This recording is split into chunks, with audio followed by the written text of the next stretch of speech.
Hello, Cancer, Sun, Moon, Rising, and Venus signs. Kamusta kayo? Sana po'y nasa mabuti kayong kalagayan. Welcome back po sa Star Tarot.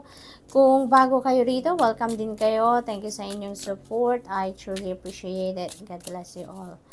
Pauna mensahe ni Cancer ay Seahorse. Ayan, Family Matters. Cancer, maaring marami kayong inaasikaso ngayon about family matters. Maaring kayo yung punong abala sa lahat, no?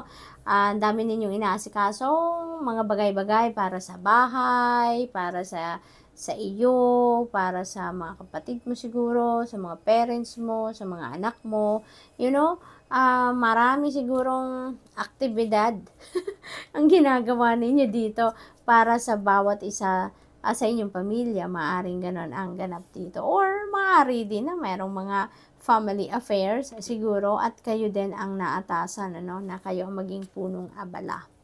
So what else? We have Sun, happiness and well-being. Yan, napakaganda. Kasi dati, no, lagi kayong pagod, lagi kayong, yung energy ninyo, lagi kayong exhausted, mga ganun, kailangan ng pahinga. Pero ngayon, ano, masaya kayo, no? Masaya kayo and you are going to raise your vibration with that happiness. At saka maaring maganda ng pakiramdam ninyo. Siguro nag-i-improve na din ang inyong pangangatawan, nag-i-improve na yung inyong physical strength dito and yung well-being ninyo. Maybe yun na ngayon yung priority ninyo. Kaya gumanda na din ang inyong pakiramdam. So maaring nagkakaroon na kayo ngayon ng time para sa pagsa-self-care ninyo. At maaring nagfo-focus na din kayo sa inyong well-being. So that's really good. We have Vine, seek out information that will help you. Ayan. So, seek out information that will help you. Maaring meron kayo ditong mga kailangang i-research, no? Maaring may mga bagay dito na kailangan pa ninyong ipagtanong-tanong or you need to dig deep pa sa sitwasyon na yan para makuha ninyo kung ano yung katotohanan, kung ano yung picture talaga ng inyong sitwasyon, no? Before you make a decision, okay? So, if you need to, to do research, go on. If you need to ask for help from other people para makakuha kayo ng facts, then do so, no? Capricorn, Cancer, siguro Cancer, you are dealing with a Capricorn, kaya sumingit si Capricorn. Or, maybe, meron kayong Capricorn placement sa iyong chart, no? Kaya sumingit si Capricorn. So, we have Seesaws and disappointment in some affair. Nasa tapat niya si Family Matters, kaya maaaring meron kayong mga ginagawa para sa inyong pamilya na madi-disappoint kayo, no? Maaring walang cooperation yan or walang tulong, support man lang from other family members, kaya mas lalo kayong madi-disappoint sa inyong sitwasyon dahil siguro puro na lang kayo, no? Puro kayo ang nag-iisip or kayo ang gumagawa ng lahat-lahat, no? So, what else? We have coins. Napakaganda naman nito, Cancer. Money will be coming to you. Very good, no? Very, very good. Merong perang parating sa inyo dito, Cancer. This is really awesome, no? Good luck sa'yo. Maaring manggagaling ito sa iba't ibang parte ng alam mo yun, ng circle ninyo. Maaring galing sa trabaho, maaring galing sa may magraregalo, maaring meron panalo, no, sa mga game of chance. It could come from different sources, Cancer. It could come from different sources. Kaya, yan, paghandaan nyo na yan, ibukas nyo ng inyong mga kamay, yung inyong mga wallet, linisin nyo na, nang sa gayon, you will have room for that money, no? Para dumating na talaga yan, ma-attract nyo na yan dahil meron na kayong room na ginawa, no? Na paglalagyan ng pera yan sa inyong mga wallet, no? Cancer, so good luck po. We have Throne, position of authority. This could be promotion, no? This could mean promotion for others of you. Cancer, maaring mailagay na kayo dito sa position of authority. Maaari din na nandyan na kayo. Ang iba sa inyo siguro, nandyan na sa sitwasyon na yan. Maaring ang iba, maa-appoint pa lang sa sitwasyon, position na yan. That is also possible.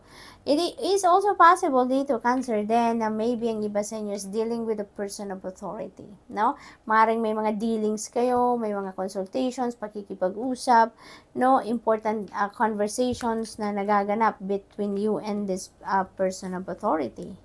We have bear, danger, especially in money matters. Ayan. So, Cancer, mag-ingat kayo sa inyong mga pera, no?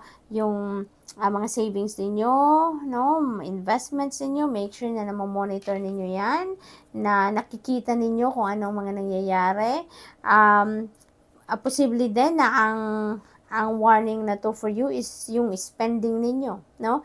Kung paano kayo nagagastos ng pera ninyo, kung paano ang balanse, no, between saving and yung spending, no? Magkano yung nare-receive ninyo at magkano yung nilalabas ninyo, no? Maaring nandyan din ang sitwasyon na to, na this could be a warning for you na kailangan ninyong pansinin talaga kung paano kayo gumagastos dito, no? Para hindi masaktan ng inyong financial situation, no? Ang budget ninyo specifically, no? Kaya make sure na monitor ninyo, no? Ang pagpasok at paglabas ng pera ninyo para nakikita ninyo na napapansin ninyo na kung nasa tamang nasa tamang daan na pagdating sa pagbabudget or alam mo yung paglabas ng inyong kaperahan, no, Cancer? We have victory in some endeavor. Napakaganda. This could be, yung promotion na to. Maaaring ang iba sa inyo talaga mapopromote. So, this could be your victory, no? Maaari din naman na yung victory na to is regarding this money, no? Na parating sa inyo. Kasi maybe, pinaghirapan ninyo ang perang yan, no? Maaring bunga yan ng pagsisipag ninyo sa trabaho, maaring bonus, diba? Ang maibigay sa inyo dyan, or some kind of financial reward. Needle and thread, the sincere wish will be granted. Yay, Cancer, this is really beautiful energy. Sincere wish will be granted. Kung ano man yan, gawa na yan sa spirit realm. Approve na. Kung baga, ibibigay na sa inyo ito kung ano man itong wish ninyo. So, good luck dyan, Cancer. So, that's all I have for you for today. Thank you for watching. Love and light. Namaste. Hello, Scorpio, Sun, Moon, Rising, and Venus signs. Kamusta kayo? Sana po nasa mabuti kayong kalagayan. Welcome back po sa Star Tarot. Kung bago kayo rito, welcome din kayo. Thank you sa inyong support. I truly appreciate it. God bless you all po. Tignan natin ang mga messages ninyo for today. Scorpio, paunang mensahe ninyo ay Lobster. Ayan, financial pinch. Scorpio, this is a warning for you, no? Pagdating sa inyong kaperahan, make sure na namomonitor ninyo ang in and out ng inyong pera, ang inyong budget, paging stricto kayo sa inyong budget. So, as much as possible, iwasan natin yung mga impulsive buying, no? At mag-stick tayo doon sa kung ano lang ang nasa budget natin, no? Yung ganon. Para hindi kayo magkaroon ng financial pinch, okay? So, pay attention to your spending. At saka, ang importanteng reminder dyan, manage your money wisely, no, Scorpio? We have wealth, holy moly, kaya pala kayo pinag-iingat, no, dahil merong karagdagang wealth na parating sa inyo, may karagdagang kayamanan para mapangalagaan ninyo nga naman, no, yung wealth na parating sa inyo is Scorpio. Make sure na namomonitor talaga ninyo ang inyong in and out ng pera. Paano ninyo sinisave, paano ninyo ginagastos, paano ninyo minamanage, no, ang inyong pera. So, definitely, there are going to be financial gain dito. Meron ditong parating na pangkapirahang biyaya, no. We have dark woman, dealings, a relationship with a woman with dark complexion or hair. Ayan. So, this could be anyone, no, sa buhay ninyo, Scorpio.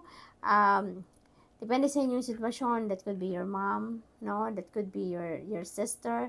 That could be your boss. Maaring asawa ninyo yan. Maaring boss ninyo yan. Maaring kung sino man yan. No, Scorpio, this person is going to play a significant role sa buhay ninyo, no? Maaring dito manggagaling yung kayamanan na to, yung pera na to. Maaring involved dito si dark woman, no? So, what else? We have younger woman. No, dealings or relationship with a younger woman. Daming tao, no, na starring dito sa buhay ninyo. This time, meron tayong dark woman, meron tayong younger woman. Maaari din, ano, Scorpio, na iisang tao lang to, no? Maaring si younger woman is also, you know, with dark complexion or hair siya. So, this could be two different people or this could be isa lang siyang tao. Pero ito lang, katangian ni younger woman din ito, yung dark complexion at hair. So, maaring gano'n ang ganap dito, no? We have forest, muddled, unclear thinking. Yan, maaring yan ang nararanasan ng iba sa inyo dito. Naguguluhan, no? Siguro na nalalabuan kayo sa inyong sitwasyon. Maaring related yan dito sa dark woman or sa younger woman, no? Or dito siguro sa pera na naparating or maaring dumating na to sa iba sa inyo. So, maaring naguguluhan kayo on how you're going to divide the money or papaano ninyo i-manage yung money ninyo, anong ipa-prioritize ninyong gagawin dyan. So, that is also possible. We have bouquet, compliments from an admirer, napakaganda naman. So, maaring si dark woman ang admirer ninyo, maaring ganun ang ganap, no? Malalaman ninyo yan. If this message resonates with you, you will find out kasi siya yung magbibigay sa inyo ng compliments, no? Pupuriin ka niyan kung ano man ang mga achievement ninyo, accomplishments, or mga magaganda ninyong ginawa, no? Maaring ganun. We have final period of frustration, lessons to be learned. Ayan. So, yung frustration na to, no? Maaring kay younger woman ito. Maaring you will be feeling frustrated dito kay younger woman kung ano man ang ginawa nito sa inyo or kung ano man ang kinalaman ni younger woman sa buhay ninyo or sa mga kaganapan ninyo sa buhay, no? So, maaring siya yung dahilan ng iyong frustration, no? However, meron din naman kayong matututunan out of that situation, no? Na yan naman talaga, 'di ba? Pag may mga nangyayari, lahat naman nangyayari sa buhay natin, meron tayong natututunan, hindi ba? Kahit papaano meron tayong wisdom na napupulot diyan, may learnings tayong napupulot diyan. And in this case, no, meron kayong matututunan diyan na lesson, no? Na for sure makakatulong diyan sa inyong future journey. So what else? Gavel, involvement with the law. Ayan, so maaring violation, no? Maaring traffic violation or kung ano mang violation, maaring may ganon.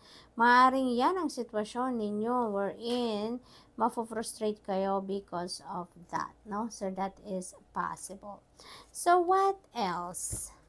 We have both increase your efforts. Increase your efforts if you want to achieve your goals. Ayan, increase your efforts. Yun ang kailangan ninyo dito. Ito yung inyong missing piece, kumbaga, no, Scorpio? At saka,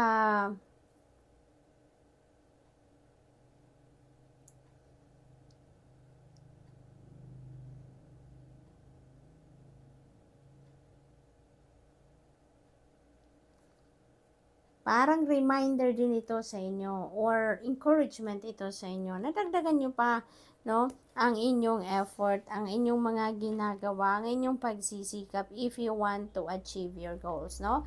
Kailangan pa ninyo dito nadagdagan pa, i-boost pa kung ano man ang inyong mga ginagawa para nang sa gayon, marating ninyo kung ano man yung mga minimithi ninyo, ma-achieve ninyo kung ano man yung mga goals ninyo dito, no? So, Scorpio, that's all I have for you for today. Thank you for watching. Love and light. Namaste. Hello, Pisces, Sun, Moon, Rising, and Venus signs. Kamusta kayo? Sana po nasa mabuti kayong kalagayan. Welcome back po sa Star Tarot. Kung bago kayo rito, welcome din kayo. Thank you sa inyong support. I truly appreciate it. God bless you all po. Tignan natin ang mga messages ninyo for today, Pisces. Paunang mensahe po ninyo ay pineapple. Ayan, reconciliation. Pisces, magandang sitwasyon ito para sa inyo kasi magkakaroon na kayo dito ng pagbabate, no? There will be mending dito. May magandang pag-uusap or meron dito magandang resulta ng kung ano man ang pakikipag-usap ninyo with the person na medyo siguro meron kayong pinagdaanan na rough patch sa inyong relationship, kahit anumang klaseng relationship ito, no?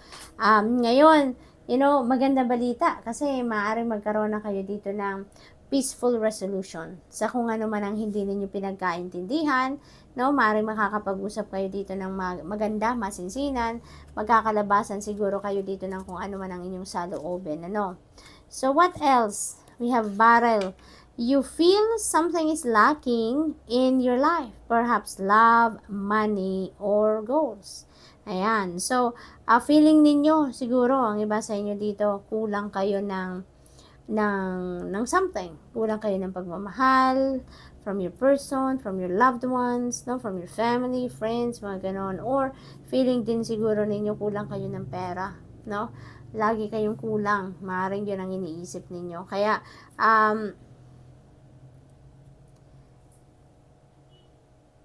this is also reminding you, ano, Pisces, na alalahanin ninyong very powerful ang isip natin, no? Kung ano yung mga iniisip natin, ano ang laman ng isip natin, yun ang nangyayari, no? Yun ang nagmamanifest sa buhay natin. Kaya, kung we are feeling lack, no? Mas mag-a-attract tayo ng energy na mas marami pang mga bagay ang magkukulang sa atin. Kaya as much as possible, you know, i-transmute natin ang mga negative feelings and emotions na to, no, into positivity. Okay? So, what else? We have bird flying. News is on the way. Ayan. So, may mga magagandang balitang parating dito. Yan ang napipick up ko. Very positive, no? Ang energy na napipick up ko dito. Kaya, this could be good news, no? What else? We have love. Ayan.